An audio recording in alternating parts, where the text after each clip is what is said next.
entonces vamos a orar y ya vamos a comenzar con el estudio de hoy. Muchas gracias, Padre, en esta noche por tu palabra. Gracias porque cada día nos acompaña, porque la necesitamos, porque conocemos más de ti, porque nos ayuda, nos alimenta, nos guía, Señor, porque es una lámpara a nuestro camino. Y en esta noche, Señor, te doy gracias por cada uno de mis hermanos y hermanas que dedican parte de su tiempo también para estudiar tu palabra. Que tú también les bendigas y les prosperes, haciendo que este tiempo también se les multiplique, Señor. Pedimos que tú nos hables hoy y que también ilumines nuestra mente para poder comprender tu palabra. Lo pedimos en el nombre de Jesús. Amén. Bien, pues vamos a compartir el PowerPoint y así vamos a ir comenzando el estudio de hoy. Si os acordáis, el martes pasado estuvimos viendo el capítulo 8 y habíamos visto el final del diluvio. En el capítulo anterior, en el 7, vimos cómo comenzaba y en el capítulo 8 vimos cómo terminaba, cómo las aguas iban bajando, iban descendiendo y cómo ya Noé y su familia pueden salir del arca para volver a vivir sobre la tierra. Un tremendo viaje, un periplo inolvidable en la vida de Noé y de su familia, pero también que queda registrado para siempre en los anales de la historia. Por eso decíamos ahí atrás que muchos pueblos de diferentes culturas tienen en su imaginario cultural y poético, literario, una serie de historias o, como ellos le llaman, mitos, que hablan de un gran barco, de un hombre que salva a parte de la humanidad y una serie de animales. Entonces todo esto se ha ido filtrando a todas las culturas desde hace prácticamente 5.000 o 6.000 años, y de eso es de lo que nos muestra la palabra de Dios. Aunque muchas personas lo tienen como un mito o como algo que realmente no sucedió, como una historia inventada o como una fábula, nosotros sabemos que la palabra de Dios es cierta, es veraz y es infalible, es inerrante. Así que vamos a ver hoy el capítulo 9 y vamos a ver qué es lo que sucede cuando Noé sale del arca y qué es lo que pasa con su familia, etcétera. ¿Vale? Así que vamos a ir ahí al capítulo 9 y dice así el versículo 1. Bendijo Dios a Noé y a sus hijos y les dijo: fructificad y multiplicaos y llenad la tierra. Esto nos recuerda a los primeros capítulos de Génesis, donde Dios le dice a Adán y Eva que tienen que fructificar, que tienen que multiplicarse. Así como Adán y Eva comenzaron la humanidad, así ahora, después de que todos los seres humanos han muerto, Noé y su esposa, junto con sus 3 hijos y sus nueras, tienen también que comenzar a repoblar la tierra. Por eso Dios les bendice y les dice que comiencen otra vez. Así como los animales también comienzan a salir del arca, machos y hembras, y todos aquellos animales que Noé había protegido, así ahora ellos tienen que renovar también de nuevo la tierra. Por eso que tienen la bendición de Dios. Su misión es de nuevo repoblar el mundo. Algunos dicen que este diluvio fue solamente local, que no fue universal, que no fue para todo el mundo. Sin embargo, a mí me cuesta pensar que solo fue parte de una región, cuando continuamente la palabra de Dios dice todo ser viviente, toda humanidad, toda persona. Entonces, para mí el universo fue algo universal, es decir, que afectó a todo el mundo, a todo el planeta Tierra. Pero eso habría que estudiarlo a fondo, el tema de que fue algo local.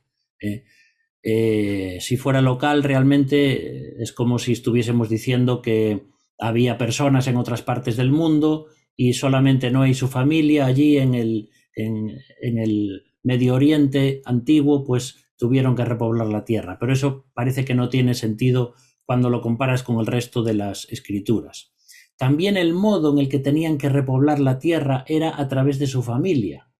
Porque mira y fíjate bien qué nos dice que fue Noé y su esposa y sus 3 hijos y las esposas de sus hijos. Es decir, ¿cómo repoblar la tierra? De nuevo a través de hombres y mujeres, de nuevo a través de machos y hembras, tal como Dios ha creado la familia.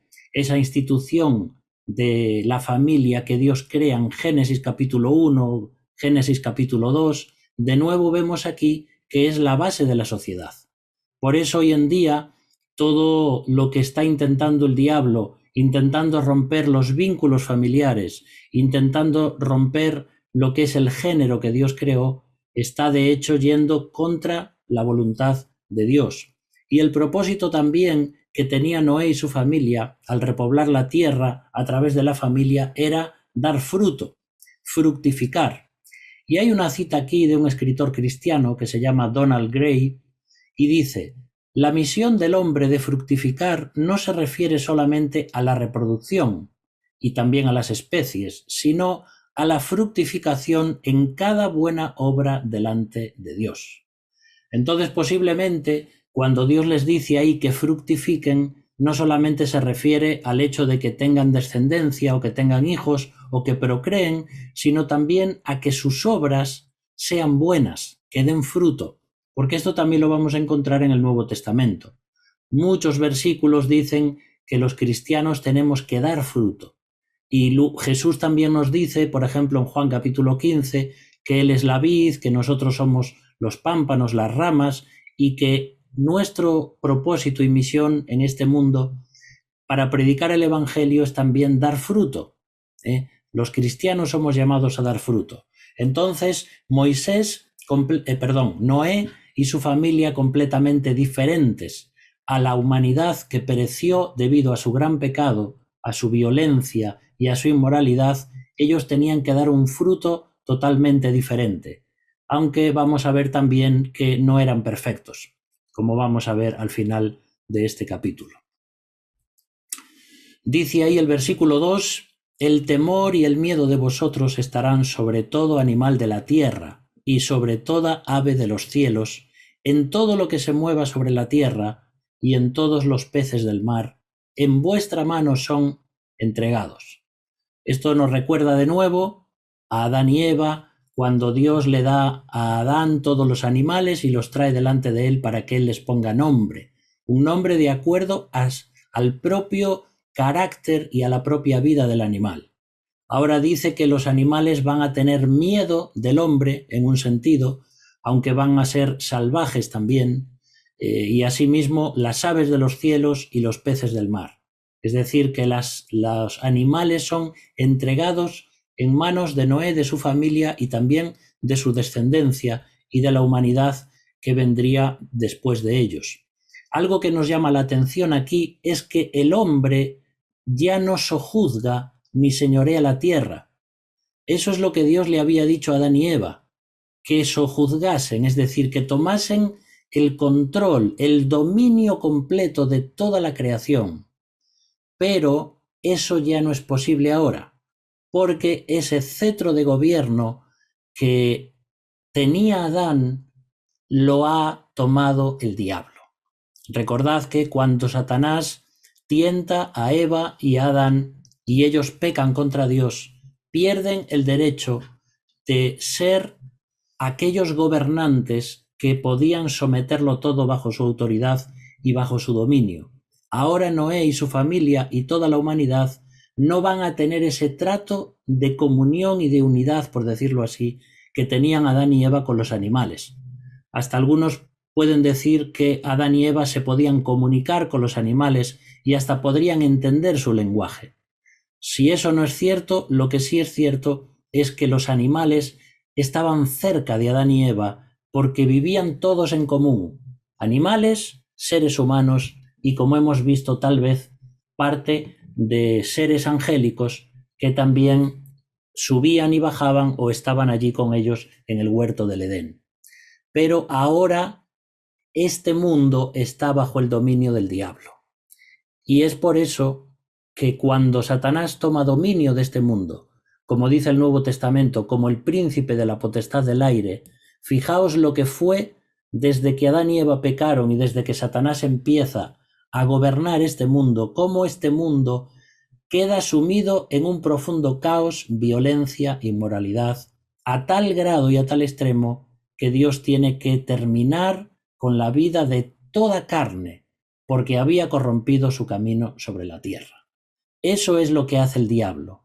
Cuando nosotros le dejamos entrar en nuestra vida, cuando escuchamos esa vocecita que nos tienta, cuando creemos que realmente simplemente es un pecado pequeño y comenzamos a usar y a darle nombres diminutivos al pecado, como si no fueran importantes, estamos dejando la puerta abierta para que Satanás venga a nuestras vidas, nos destruya, destruya nuestra familia, destruya la iglesia, destruya la sociedad. Los animales ahora ya no son cercanos al hombre, sino que son salvajes.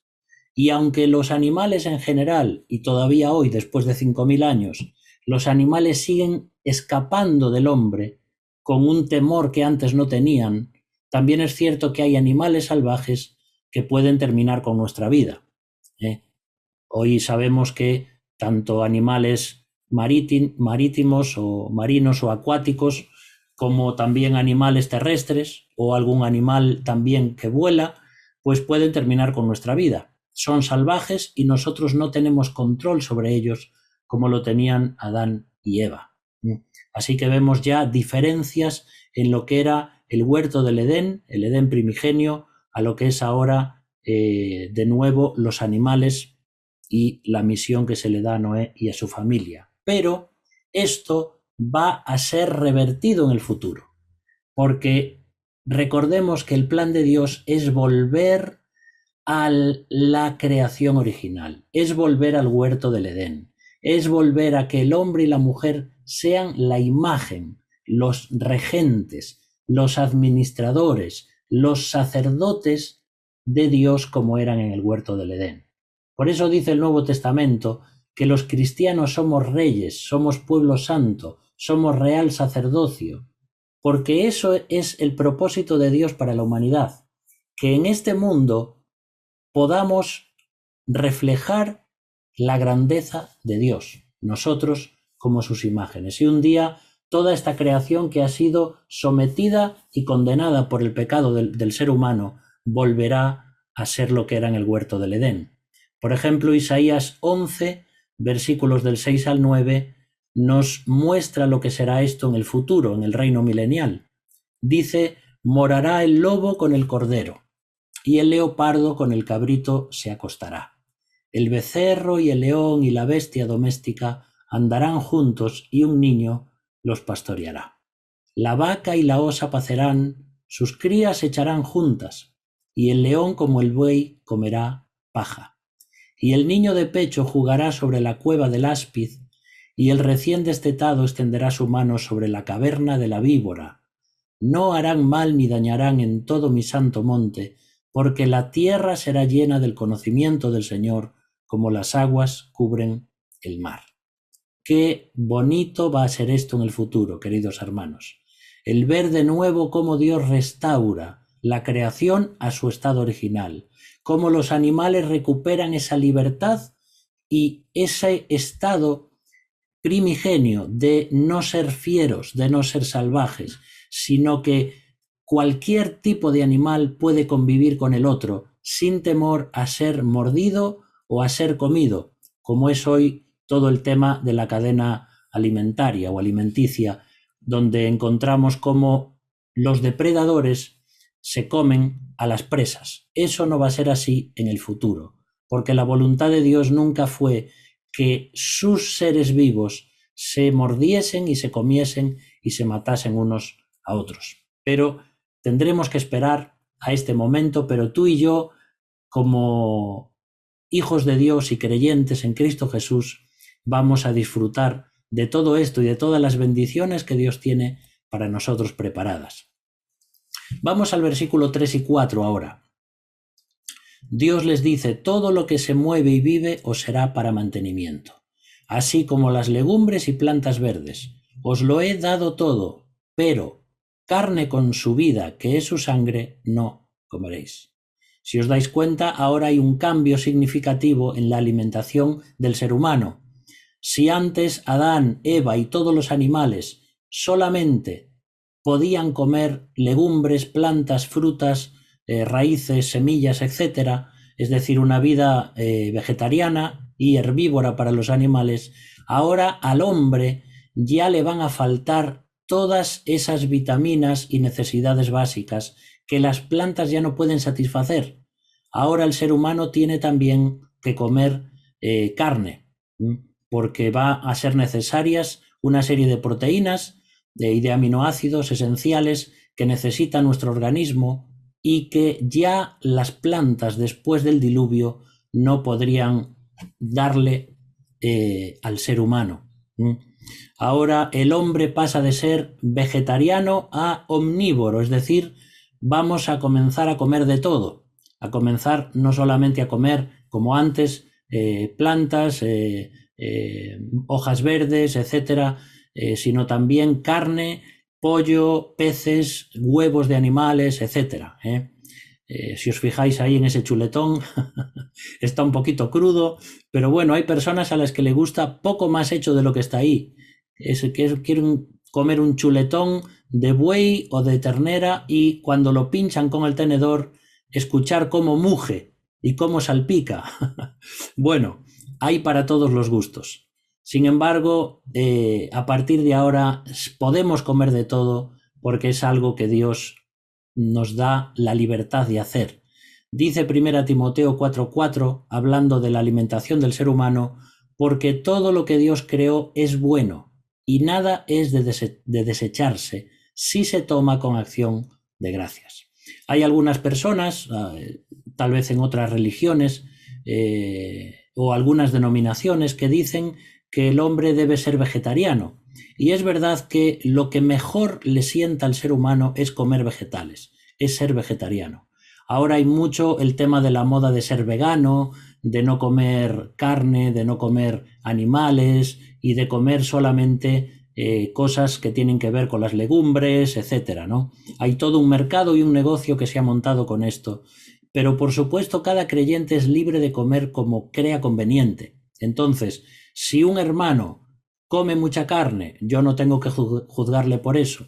Pero si yo veo que un hermano mío pues solo quiere comer vegetales, yo tampoco puedo juzgarle. Eso es algo que entra en la conciencia de cada uno. Entonces, de hecho, la Biblia nos dice que no juzguemos en el tema de la comida, ¿vale? Ni siquiera a veces en la cantidad, porque a veces juzgamos a otras personas porque comen mucho o porque están demasiado rellenitas, y a veces juzgamos a otros porque están demasiado delgados y deben comer más. Si bien es cierto que podemos aconsejar, es un tema delicado. Aún a veces desde el liderazgo, personas que pueden tener 50 o 60 kilos de más, ¿cómo se acerca uno a decirle con todo el cariño que eso no le conviene? ¿O cómo se acerca uno a decirle a una persona que tiene un peso muy, muy por debajo de lo que le pertenece? Es un tema complicado y es un tema que a veces tiene que ver con las enfermedades también o con problemas hormonales. A veces uno ve a una persona muy grande o muy obesa y piensa que tiene un problema, pues a lo mejor de falta de dominio propio, y resulta que tiene un problema en su glándula, no me sale el nombre de la glándula ahora, esta que regula todas las cosas de la alimentación y del crecimiento, y entonces ese es el problema de esa persona, y no es porque coma mucho, sino porque tiene un problema en esa glándula que recuerdo ahora que se llama la tiroides. Entonces, todas estas cosas tenemos que aprender a tener libertad entre nosotros y a no criticarnos con el tema de la comida. Vale, habría mucho para decir ahí, pero Dios da libertad ahora al ser humano para que pueda comer todo aquello que quiera. Ahora le dice que no coma carne con su sangre. Es una advertencia, porque daos cuenta que en la sangre está la vida del animal o del ser humano, y es en la sangre donde se transmiten las enfermedades. Dios está diciendo al ser humano que no sea cruel con los animales, y también todo esto nos está simbolizando el sacrificio cruento de Cristo que vendría. Por tanto, estar comiendo sangre es como estar pensando en un sacrificio o un cordero como Cristo que va a ser derramado por nosotros en el futuro. Todo esto es simbología, pero Dios les dice a Noé y a su familia que no deben comer sangre. Ahora, ¿quiere decir esto que no podemos comer comidas como por ejemplo morcillas o a veces otros tipos de comidas que llevan sangre? Hoy en día no hay ningún problema con eso, aunque también podemos entrar a juzgar a otras personas que comen, pues por ejemplo, comida muy cruda, carne muy cruda o cosas que se les ve la sangre, pero eso no tiene nada que ver con lo que estamos viendo aquí.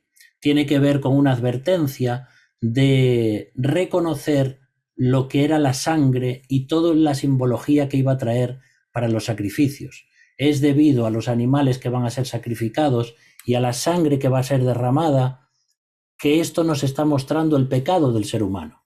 Entonces hay muchas cosas ahí que tienen que ver con ello. Como dice 1 Timoteo 4:4, porque la vida, yo creo que me equivoqué aquí, déjame ver un momentito, ves si 1 Timoteo 4:4 es esta cita que os puse antes de todo lo que Dios creó, pero esta que puse ahora es una que me parece que está en Levítico. He dejado el mismo versículo, pero dice esto en Levítico, porque la vida de la carne en la sangre está, y yo os la he dado para hacer expiación sobre el altar por vuestras almas.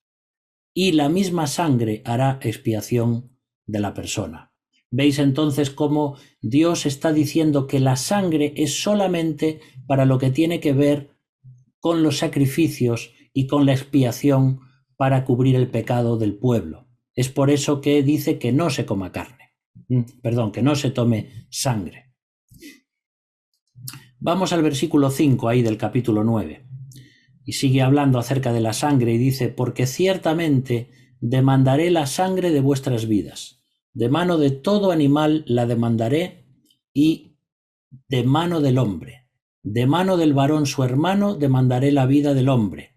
El que derramare sangre de hombre, por el hombre su sangre será derramada. Porque a imagen de Dios es hecho el hombre.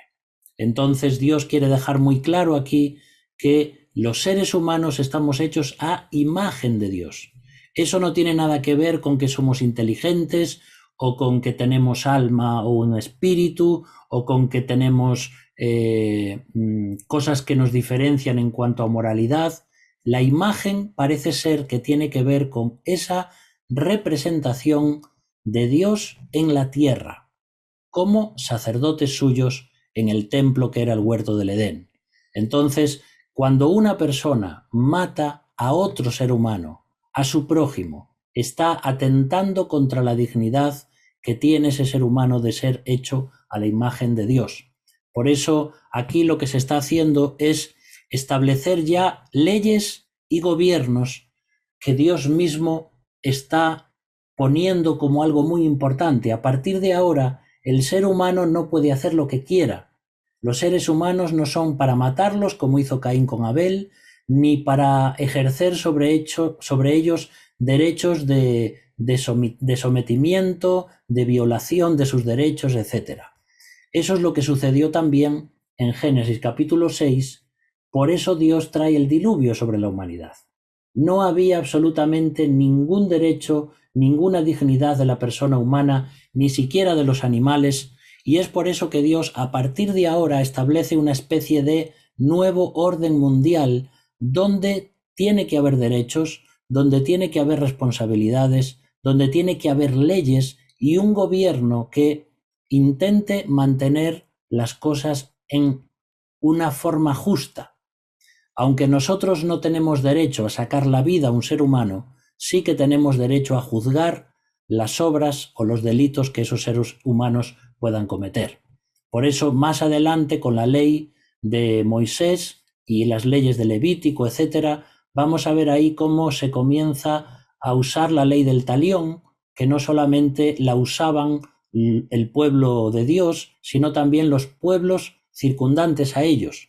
La ley del talión era una ley que aparece también en otros lugares, como por ejemplo el Código de Hammurabi, etcétera, etcétera, en otros pueblos vecinos de Israel, donde se dice ojo por ojo, diente por diente, etcétera, etcétera. Es decir, intentar ser justos cuando hay un delito. Por eso es todo esto muy importante. Ahora viene el versículo 7 y dice: mas vosotros fructificad y multiplicaos, procread abundantemente en la tierra y multiplicaos en ella. Por eso vamos a ver de nuevo cómo siguen viviendo cientos y cientos de años Noé y su familia. Noé también creo que termina con una edad de 900, más de 900 años, y es todo para que puedan ir perpetuando toda esa humanidad, fructificando, procreando, multiplicándose de una forma abundante en la tierra, porque de nuevo tienen que volver a repoblarla. El versículo 8 dice: y habló Dios a Noé y a sus hijos con él, diciendo: he aquí que yo establezco mi pacto con vosotros, y con vuestros descendientes después de vosotros, y con todo ser viviente que está con vosotros, aves, animales y toda bestia de la tierra que está con vosotros, desde todos los que salieron del arca hasta todo animal de la tierra. Y como decíamos ya el martes pasado, estamos frente al pacto que Dios hace con Noé. Puedes llamarle pacto noéico, pacto noético, pacto noémico. Bueno, hay diferentes formas de llamarlo, pero si no quieres recordar esos nombres tan raros, pues Dios hizo un trato con Noé, y aunque es importante que recuerdes la palabra pacto, porque es un trato que Dios hace con Noé y la forma en la que él va a tratar a la humanidad a partir de ahora. Dice que, como luego vamos a ver, va a establecer ahí el arco iris para que cada vez que las personas lo vean recuerden que Dios nunca más va a traer un diluvio de esa magnitud sobre la tierra. Y este pacto lo hace con Noé, con su familia, con los descendientes que vendrán y también con los animales, porque Dios recuerda, como decimos siempre, que ama a los animales y que ama a sus criaturas. En este pacto que Dios hace con Noé, que ya vimos que es el tercero, ¿vale? Primero es en el huerto del Edén, el segundo pacto lo hace con Adán y el tercero lo hace con Noé. Y luego vendrán otra serie de pactos, como serán el pacto con Moisés, el pacto con David, el pacto con el pueblo de Israel, un nuevo pacto que viene ya con Cristo, etcétera, etcétera. Pero fijaos, en este pacto que Dios hace con Noé es un pacto unilateral, es decir, no es un pacto donde Dios le está pidiendo a Noé que haga también una serie de cosas. Es un pacto de un solo lado, de una sola parte, donde Dios se compromete a bendecirlos y a cuidarlos. Es un pacto incondicional, que tiene algo que ver con lo de unilateral, es decir, en este pacto no se exigen condiciones. Es simplemente por la misericordia y por la compasión de Dios que Dios hace un pacto donde se compromete a cuidar de los seres humanos y a cuidar de los animales y a nunca más traer un diluvio sobre la tierra. Es una promesa de Dios. Y Dios, cada vez que promete algo, lo cumple. No hay ni siquiera una sola promesa de Dios, por pequeña que sea, donde Dios haya fallado o haya errado. Y también es un pacto de gracia, porque en un sentido no es que Noé y su familia fueran justos y perfectos y toda la humanidad fuese pecadora. Noé y su familia también eran pecadores, pero creyeron por fe en las promesas de Dios. Y eso es lo que los justificó. No que ellos eran perfectos, sino que ellos creyeron en la promesa de Dios y en la promesa de un Mesías prometido que vendría para restaurar las cosas y morir por aquellos que creyesen en él. Entonces el diluvio ya no iba a ser repetible de nuevo, fue una sola vez y para siempre.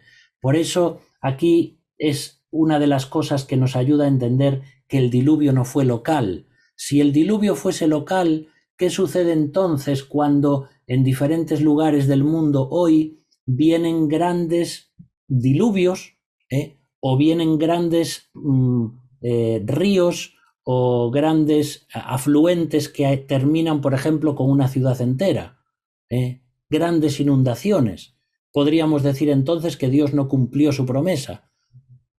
Por eso es importante entender que la promesa es un diluvio global como el que vino aquí en Génesis. Y eso hemos visto que nunca más se repitió ni sucederá en la historia del ser humano. Y en ese pacto, como decimos, también está incluido la simiente prometida. Recordad que el padre de Noé tenía unos 50 años cuando Adán murió. Así que prácticamente es de primera mano lo que Adán le transmite al padre de Noé en cuanto a todas las promesas de Dios. Es algo que habría que estudiar porque es muy bonito también ver todo esto, pero es un pacto muy importante. Realmente Noé y su familia, como decíamos el martes pasado, creyeron en Dios, mostraron una gran fe y trabajaron muchísimos años también creyendo en esa promesa de Dios. Y ahora están viendo cómo Dios hace un pacto con ellos para el futuro. Dice aquí, vamos ahora al versículo 11, y dice: estableceré mi pacto con vosotros, y no exterminaré ya más toda carne con aguas de diluvio, ni habrá más diluvio para destruir la tierra. Y dijo Dios: esta es la señal del pacto que yo establezco entre mí y vosotros, y todo ser viviente que está con vosotros, por siglos perpetuos. Mi arco he puesto en las nubes, el cual será por señal del pacto entre mí y la tierra. Y como decimos siempre, es triste que algo tan bonito como el arco iris, que justamente es un símbolo y digamos, una actividad física que se produce por la refracción de la luz, un fenómeno atmosférico que Dios crea, cómo pueden usarlo hoy ciertos grupos de la sociedad para defender sus ideas, ¿no?, de identidad de género, etc., cuando justamente el arco iris es lo que Dios creó para recordar que el diluvio vino por causa de toda esa serie de pecados. Y debemos recuperar eso. A veces decimos, ya no podemos usar el arco iris porque ciertos colectivos lo están usando para otras cosas, pero no debemos olvidarlo. El arco iris es la promesa de Dios de que jamás destruirá la tierra, y no tenemos que renunciar a él. Es algo que Dios hizo y es algo que nosotros tenemos que rescatar de las manos del enemigo, por decirlo así. Vamos a seguir. Versículo 14. Y sucederá que cuando haga venir nubes sobre la tierra, se dejará ver entonces mi arco en las nubes, y me acordaré del pacto mío que hay entre mí y vosotros, y todo ser viviente de toda carne. Y no habrá más diluvio de aguas para destruir toda carne. Estará el arco en las nubes, y lo veré, y me acordaré del pacto perpetuo entre Dios y todo ser viviente, con toda carne que hay sobre la tierra. Dijo pues Dios a Noé: esta es la señal del pacto que he establecido entre mí y toda carne que está sobre la tierra. Tenemos que pensar también que lo que experimentó Noé y su familia en el arca fue realmente tremendo. El miedo que tuvieron que pasar en esa arca, a pesar de que confiaban en las promesas de Dios, tuvo que ser muy grande. Nosotros sabemos cómo termina la historia, pero ellos creyeron en lo que Dios les decía sin saber cómo iban a sobrevivir de ahora en adelante. ¿Cómo estaría el mundo al salir del arca? ¿Cómo estaría la tierra? ¿Y si volviese otra vez el diluvio? ¿Y si la humanidad volviese a pecar? Creo que todas estas inquietudes y miedos pasaban por la mente y por el corazón de Noé. Pero Dios es muy claro al repetir una y otra vez: Noé, no te preocupes, nunca más volveré a traer un diluvio. Y te lo muestro con este juramento, con este pacto y con este arco iris. donde vas a poder experimentar la belleza de Dios, de sus criaturas, de su creación. Entonces, este arco iris va a mostrar esa grandeza de Dios, de cómo, así como sale del cielo y toca la tierra, de la misma forma Dios interviene en la humanidad, como ese arco iris tan bonito. Versículo 18. Y los hijos de Noé que salieron del arca, bueno, fueron los mismos que entraron, ¿no? Sem, Cam y Jafet. Y Cam es el padre de Canaán. Estos tres son los hijos de Noé, y de ellos fue llena toda la tierra. Hay aquí como si fuera un añadido, ¿no? Y dice, y Cam es el padre de Canaán. ¿Por qué dice esto? Bueno, pues por lo que va a suceder ahora en los versículos que vienen. Pero encontramos ahí como de esos tres hijos, porque parece que Noé, aunque vivió cientos de años después del diluvio, parece que no tuvo más hijos. Entonces, de estos tres es de donde se va a formar y de donde va a surgir luego toda la humanidad. De ellos fue llena toda la tierra. Toda la raza humana se remonta a Sem, Cam y Jafet. En el próximo capítulo, en el capítulo 10, vamos a ver un poquito tal vez de dónde descienden las personas. Cuando veamos a Sem, vamos a ver los descendientes, vamos a ver los descendientes de Cam y los descendientes de Jafet, y vamos a ver más o menos hacia qué lugar fueron geográficamente, etcétera, etcétera. Pero ahora baste con decir que toda la raza humana, la que hoy conocemos, con los diferentes rasgos, diferentes colores de piel, etcétera, todos salen de Sem, Cam y Jafet. Es muy triste también el tema del racismo, de que por ser diferentes seamos racistas. Porque cuando una persona hace un corte en su piel, sea del color que sea amarillo, sea blanco o sea negro, la sangre que sale es del mismo color. Todos tenemos la sangre roja, porque todos descendemos de una sola persona, que es Adán y en su caso ahora Noé. Entonces, las apariencias físicas no pueden hacer que nosotros nos odiemos unos a otros, porque seamos diferentes. Y esto sucede mucho en los niños, ¿sabéis? Los niños son, como decía Lelutier, un grupo de humor, son seres pensantes, ¿no? Casi podríamos decir que son seres humanos, decían ellos bromeando, ¿no? Y cuando tú vas a un colegio con niños pequeños, vas a ver cómo enseguida los niños se burlan de la persona que es diferente de ellos. Si todos no tienen gafas y hay uno que tiene lentes o que tiene gafas, ya se van a burlar de él. Si hay una persona que tiene a lo mejor un exceso de peso y no hay ninguno más, ese va a ser el centro y el objetivo de las burlas de los niños. Si hay una persona que tiene problemas de piel, como nuestra querida Salma, ¿qué va a suceder en su cole? Que todas las personas se van a burlar de ella porque es diferente. Y eso ya nos muestra el corazón del ser humano. Desde que somos niños, nos burlamos de aquellos que son diferentes a nosotros. Y tristemente, cuando crecemos, nuestra madurez debería enseñarnos que, aunque seamos diferentes, tenemos que respetarnos y cuidarnos unos a otros, y no hacerlo al revés. Por eso que las diferencias nos tienen que aprender a alabar al Señor por su diversidad. Y de hecho en el cielo habrá muchas diferencias, porque en el Apocalipsis dice que de toda tribu y de toda lengua y de toda nación van a estar en la presencia de Dios, con sus rasgos distintivos. Y allí sí que nos vamos a amar y sí que nos vamos a unir en alabanza y en adoración a Dios.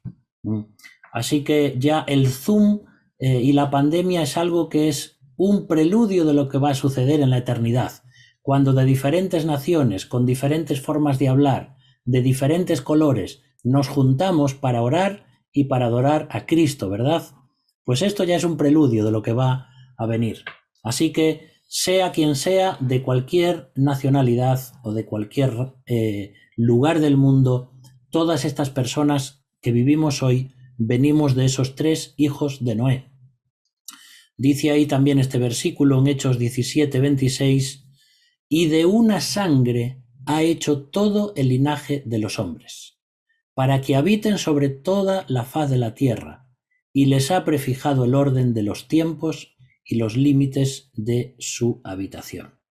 Así que vemos cómo de una sola sangre, de Adán y del fruto de Adán y Eva, es de donde todos provenimos. Todos estábamos en los lomos de Adán, por decir así. Íbamos a ser los descendientes de todo lo que él iba a hacer y a procrear. Y por eso cuando Jesús muere, puede morir por todos, de la misma forma que todos estamos en uno, como estábamos en Adán. Vamos a seguir adelante. Muy bien. Dice aquí, versículo 20, después comenzó Noé a labrar la tierra y plantó una viña y bebió del vino y se embriagó y estaba descubierto en medio de su tienda. Volvemos otra vez al pecado, volvemos otra vez a meter la pata, volvemos otra vez a hacer cosas que no están bien. Fíjate que decíamos el otro día que tal vez por el estrés al que estuvo sometido Noé, no lo sabemos, durante todo ese año quiso, beber de más. Algunos dicen aquí que realmente debido a lo que sucede con la atmósfera después del diluvio, antes las uvas no se fermentaban de la misma forma y entonces se podía beber el fruto de la vid sin temor a emborracharse. Pero eso yo creo que es una excusa, en un sentido, para quitarle a Noé la responsabilidad de su pecado. Fíjate que me parece que sería muy raro que en el tiempo anterior al diluvio los seres humanos no supiesen lo que es el vino. Yo creo casi a 100% de que aquellas personas que estaban envueltas en inmoralidad sexual, en violencia, etcétera, también sabían perfectamente lo que era la borrachera. Entonces, quisiera Noé o no haberse emborrachado, el tema es que se emborrachó. No hay nada de malo en beber vino, según la Biblia, aunque esto habría que explicarlo con más detenimiento, porque según el país en el que vives, entiendo también que las personas que viven en Estados Unidos o aún en Sudamérica, uno de los distintivos del cristiano es no beber vino. Pero, por ejemplo, aquí en Europa es diferente. Aquí prácticamente todas nuestras familias o nuestros padres tienen su propia viña y fabrican su propio vino. Aunque a lo mejor os pueda sonar algo casi pecaminoso, pero es producto de la cultura. La Biblia no dice nada en contra del vino. La Biblia habla en contra del abuso del vino. Pero este es otro tema en el que también tenemos que aprender a respetarnos. El hecho es que Noé labra la tierra, planta una viña, se embriaga y debido a ese calor en medio de su tienda, se desnuda y así se queda. Así que ya vemos aquí algo negativo de este capítulo. Algunos pueden decir, ¿cómo podía plantar Noé una viña si habían sido exterminadas todas las criaturas de la tierra y todos los árboles y las semillas y todo? Bueno, tenemos que entender que seguramente, muy seguramente, muchas de las cosas que entraron en el arca fueron también las semillas, para luego al salir del arca poder cultivar otra vez y poder tener comida. Entonces la agricultura iba a ser parte importante de todo esto. Así como de Noé y su familia sale toda la descendencia de la humanidad, también de una serie de semillas que se llevaron al arca iban a multiplicarse todo eso por los medios naturales que conocemos, para que las personas y la humanidad tuviesen estos recursos de comida. Ahora lo que nos llama la atención es ver cómo Noé se embriaga cuando en el capítulo 6 y el versículo 9 dice que era un varón justo y perfecto. Pero eso no significa que era perfecto literalmente. Eso significa que era una persona íntegra y una persona ejemplar en medio de una generación perversa, maligna y ruin. Pero fíjate cómo ya Noé, entrado en años, cae en un problema de pecado. De hecho, es a partir de aquí donde prácticamente no se dice nada más de Noé. Se dice que vivió unos años más y se murió. Y de esos 300 años, me parece, que quedaban desde que Noé se emborrachó, prácticamente no se dice más de él. No sabemos si porque realmente su vida terminó mal en ese sentido o si realmente es porque Dios no quiso decirnos nada más de su vida. Pero fíjate cómo a veces en la edad madura las personas a veces acaban pecando. Esto sucede también con David. Cuando ya maduro como rey, ya entrado en unos cuantos años, ve a una mujer bañándose muy cerca de su palacio, la codicia y tiene relaciones sexuales con ella, adulterando y luego matando a su esposo.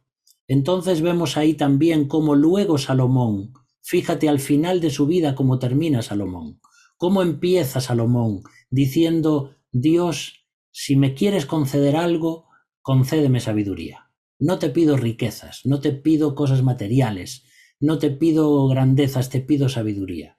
Qué maravilloso, ¿no? Cómo empieza Salomón, pero cómo termina. Escribiendo el libro de Eclesiastés, diciendo que la vida es vana, que no hay nada hermoso en la vida, que todo es una rutina, que es todo vanidad. ¿Por qué? Porque Salomón se había apartado del Señor. Porque Salomón hizo varias de las cosas que Dios dijo que no hiciese.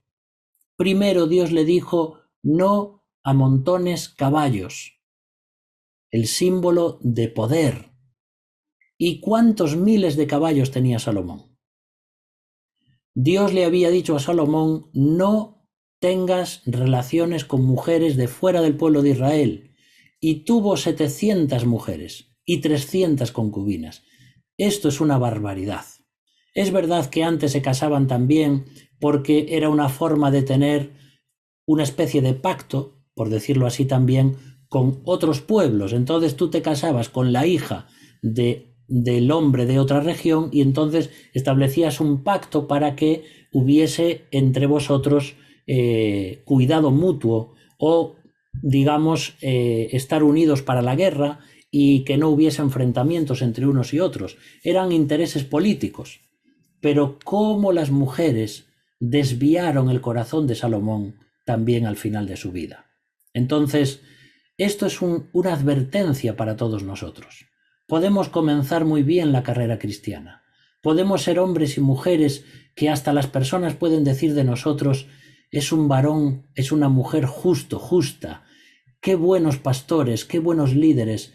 Y el diablo es tan astuto que puede hacer que en nuestra edad madura podamos terminar mal. Por eso cuidemos nuestro corazón. Y yo el primero, queridos hermanos. Orad por nosotros, por los pastores.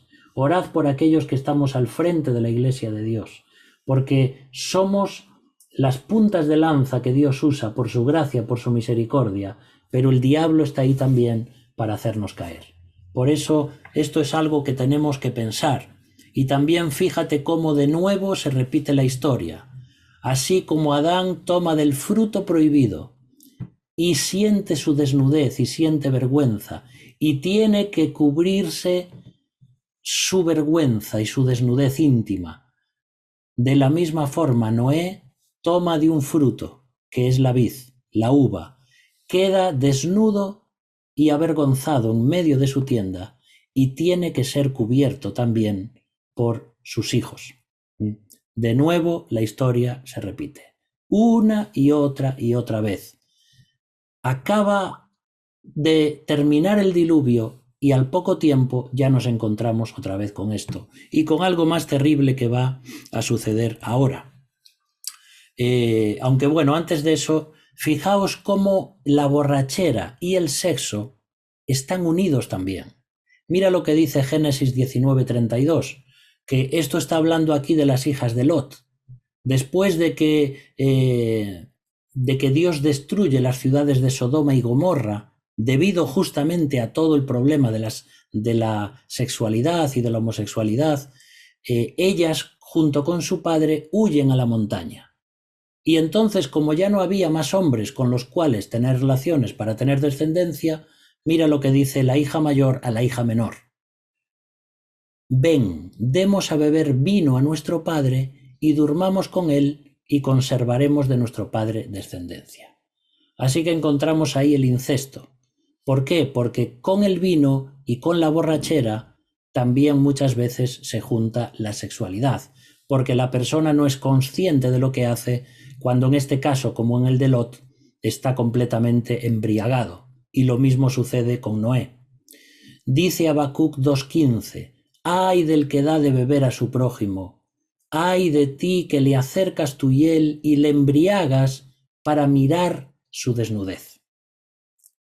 Te das cuenta cómo hay personas que emborrachan a otras para que no se den cuenta y poder tener relaciones sexuales con ellos.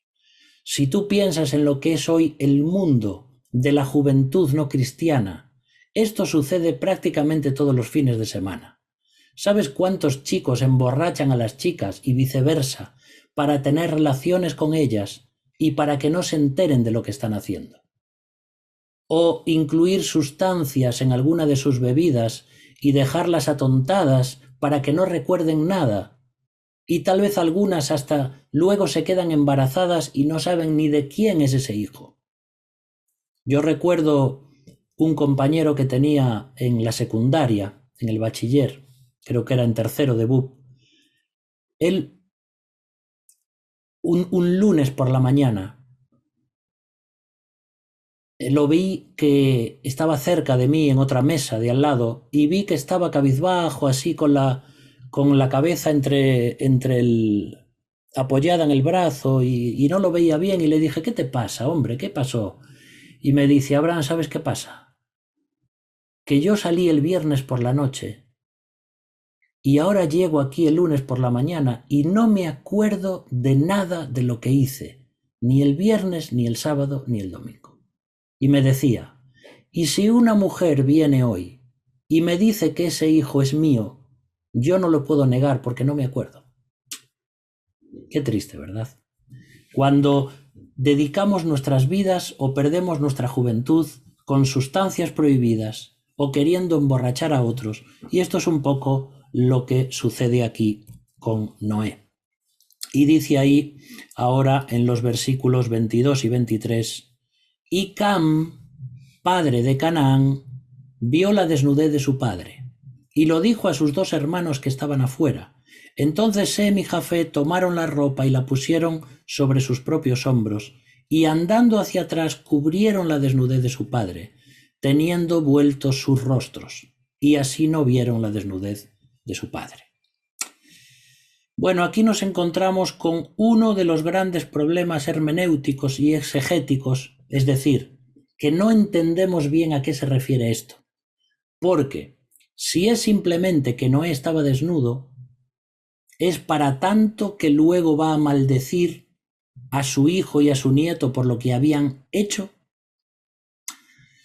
Sabéis que la Biblia está llena de expresiones eufemísticas, es decir, muchas veces cuando Dios se refiere a ciertos pecados o ciertas prácticas, usa palabras en la Biblia que intentan quitarle todo el sentido negativo o intenta expresarlo de una forma lo más suave posible. Por ejemplo, en vez de decir, por ejemplo, que Saúl fue al monte a hacer sus necesidades, pues lo que está diciendo es que fue y cubrió sus pies.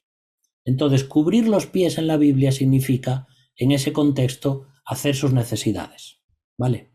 Pero, por ejemplo, a veces se usa la expresión ver la desnudez de otro cuando se refiere a tener relaciones sexuales con esa persona. Entonces, aquí los eruditos no se ponen de acuerdo porque hay varias cosas que pudieron suceder aquí. No es solamente que Cam vio a Noé que estaba desnudo, sino que en primer lugar puede ser una de estas tres cosas. Primero, Cam pudo haber pecado de algo que se llama voyerismo. El voyerista es una persona que le gusta ver desnuda a la gente y que disfruta con lujuria, con concupiscencia y que se excita cuando ve a una persona a través de una ventana o a través de unos prismáticos o a través de una forma, cuando otros no pueden verle a él, pero él sí los ve. Bueno, esa es una parafilia que se llama, hablando de conductas psicológicas sexuales, personas que disfrutan sexualmente y que se excitan viendo a otros. Bueno, eso pudo ser lo que sucedió con Cam cuando vio a su padre, que en teoría era un varón justo, un hombre de Dios y alguien respetable, viendo cómo estaba completamente desnudo en medio de la tienda. Y es como si le gustase verlo, como si disfrutase viéndolo y pecando contra él de esa forma. Otros dicen que lo que sucedió realmente es que Cam tuvo relaciones sexuales con su madre, es decir, con la esposa de Noé. Porque como vamos a ver ahora en unos versículos, ver la desnudez del padre es tener relaciones sexuales con su esposa.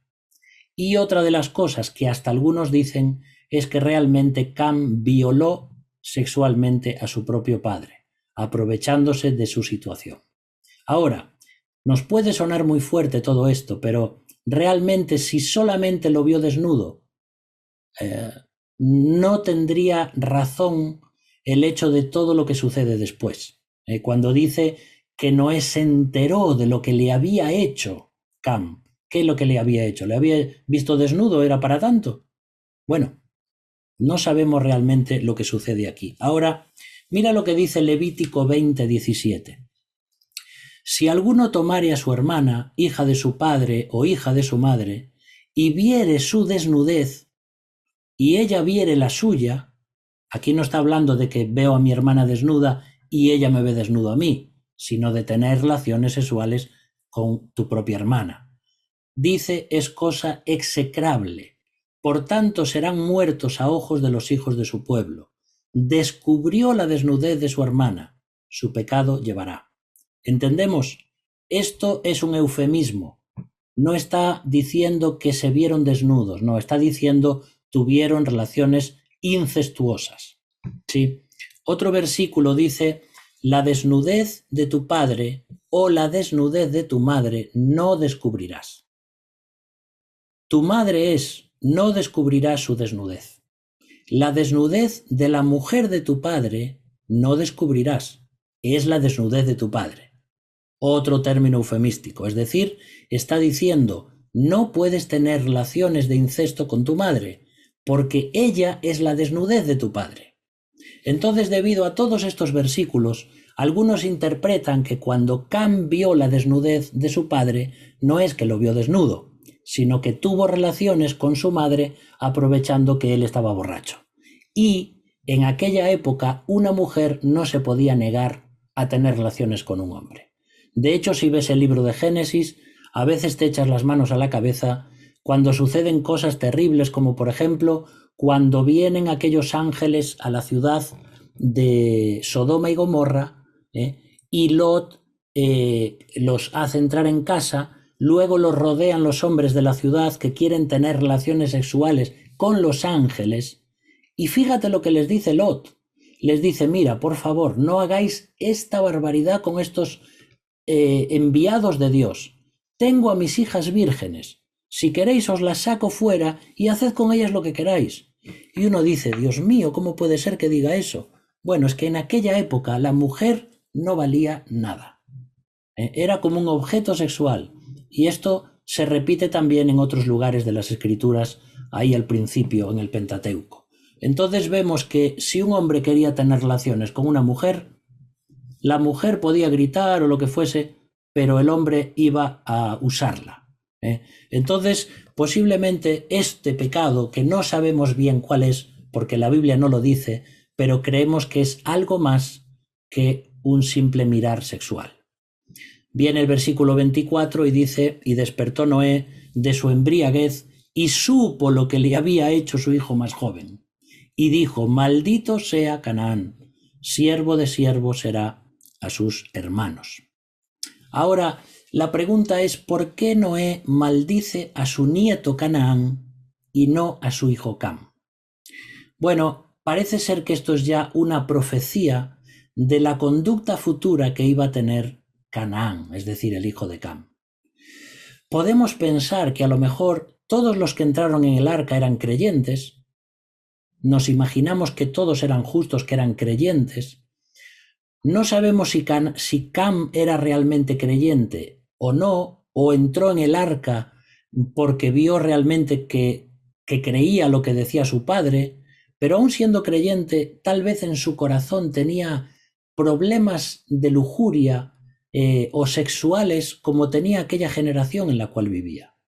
Y a lo mejor después de todo ese tiempo en el arca, tal vez salió lo que tenía dentro, no sabemos lo que sucede.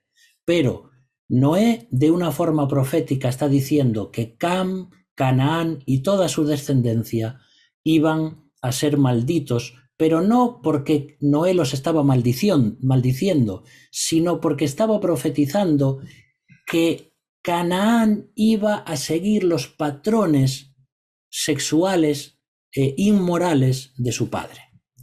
Porque es verdad que los psicólogos nos dicen que muchas veces se repiten los patrones de conducta de nuestros padres o de nuestros abuelos, a veces sin querer. ¿Se puede luchar contra ellos? Sí. ¿Se puede superar esos patrones? Claro que sí. Algunos hablan de maldiciones generacionales. Yo no creo tanto en esas cosas, pero es cierto que a veces se repiten cierta clase de conductas o de patrones y que hay que luchar contra ellos.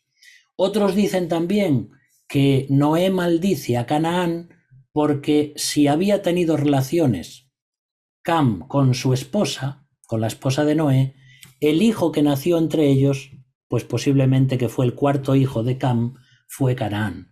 Entonces Noé lo maldice porque era fruto de un incesto. Y también tienes que pensar que luego, en el futuro, todos los cananeos que iban a ser descendientes de Cam y de Canaán iban a ser enemigos del pueblo de Israel, y iban a ser también esclavizados por ellos, ¿vale?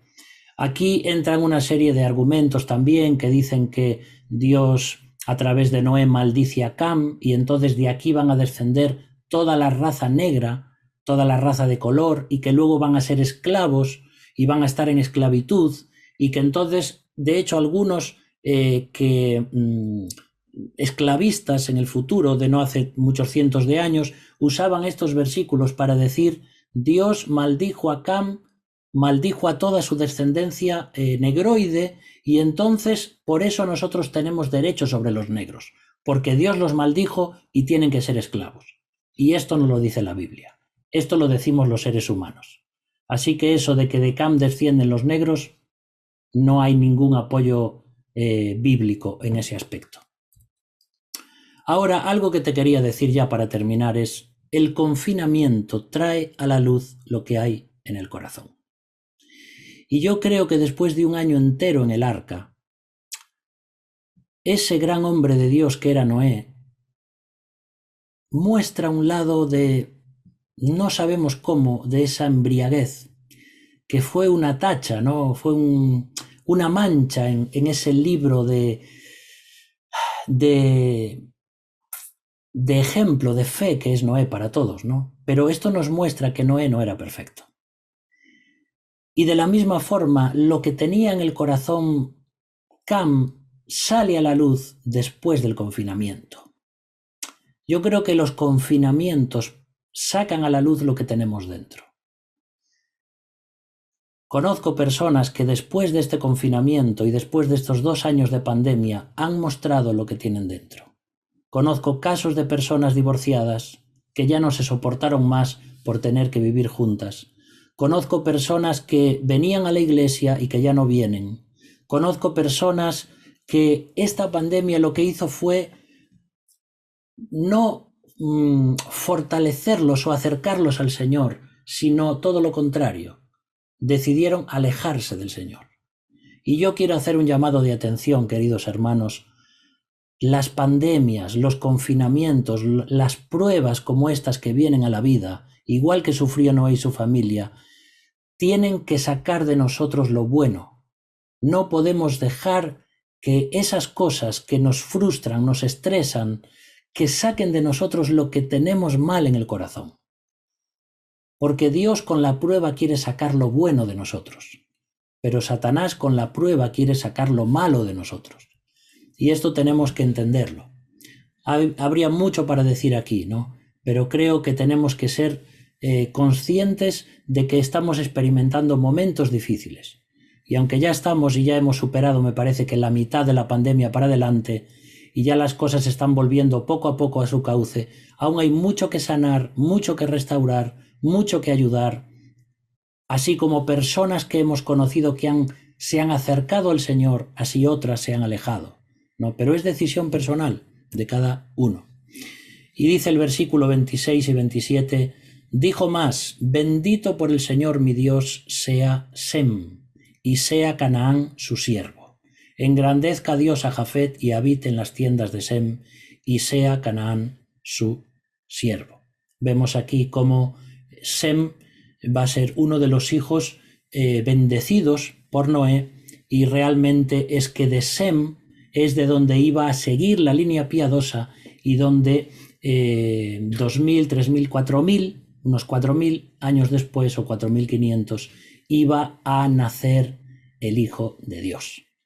Como esa línea prometida de la simiente de la mujer, Dios la tiene bajo control.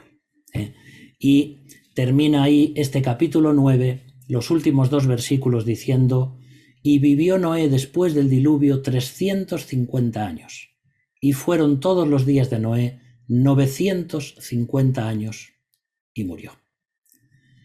Así que es la historia de Noé, la historia de un gran hombre de Dios, de una familia ejemplar, pero que al final dejan entrever la realidad de nuestro corazón, que todos somos pecadores.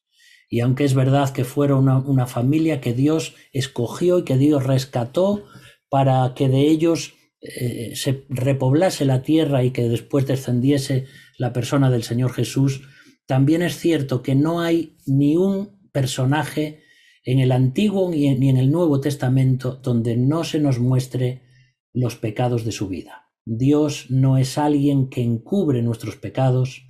Por eso esto nos muestra claramente que los escritores de la Biblia no fueron solamente hombres que habrían contado solamente las cosas bonitas y que habrían ocultado las cosas tristes. Cuando Dios escribe la Biblia y la inspira, nos muestra tal como somos, hombres y mujeres caídos, que a pesar de nuestra fe, de nuestra creencia en Dios, de nuestra santidad, de haber sido personas que han creído en Cristo y han aceptado su obra de redención, seguimos luchando con nuestro viejo hombre o con nuestra vieja mujer. Por eso, queridos hermanos, aquí tenemos que sacar conclusiones, tenemos que aplicarlo a nuestras vidas y sobre todo tenemos que pensar esto. Tenemos que acabar bien la carrera. Como el apóstol Pablo. He acabado la carrera, he guardado la fe. Y nosotros podemos comenzar bien y debemos continuar bien y debemos terminar bien. Y pedir al Señor que nos cuide, que nos libre del mal, para que todo aquello que hemos sembrado y los ejemplos que hemos dado, que no sean al final tirados o echados por el suelo con todo nuestro testimonio o nuestras familias. Por eso, queridos hermanos, vamos a dejar aquí este capítulo 9 y si Dios quiere el próximo día comenzaremos ya con esa tabla genealógica de las naciones donde vamos viendo cómo los descendientes de Noé, Sem, Cam y Jafet, se extienden.